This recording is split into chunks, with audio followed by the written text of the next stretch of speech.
The Sun's magnetic field is about to flip, presented by Science at NASA. Something big is about to happen on the Sun.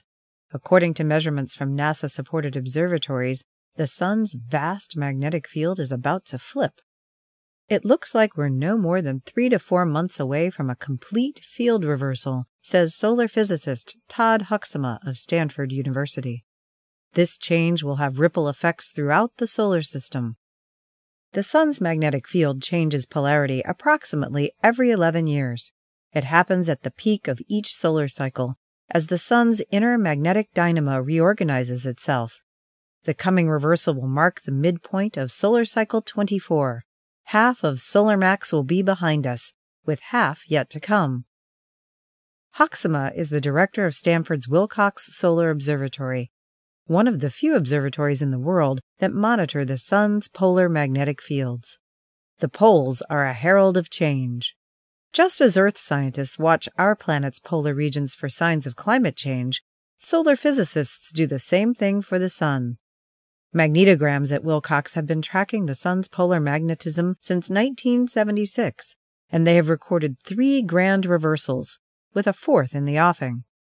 Solar physicist Phil Shearer, also at Stanford, describes what happens. The Sun's polar magnetic fields weaken, go to zero, and then emerge again with the opposite polarity. This is a regular part of the solar cycle.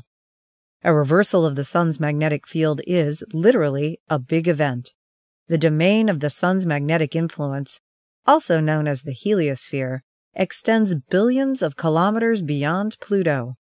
Changes to the field's polarity ripple all the way out to the Voyager probes on the doorstep of interstellar space. When solar physicists talk about solar field reversals, their conversation often centers on the current sheet. The current sheet is a sprawling surface jutting outward from the Sun's equator where the Sun's slowly rotating magnetic field induces an electrical current. The current itself is small, only 1/10,000,000th of an amp per square meter, but there's a lot of it. The amperage flows through a region 10,000 kilometers thick and billions of kilometers wide. Electrically speaking, the entire heliosphere is organized around this enormous sheet. During field reversals, the current sheet becomes very wavy.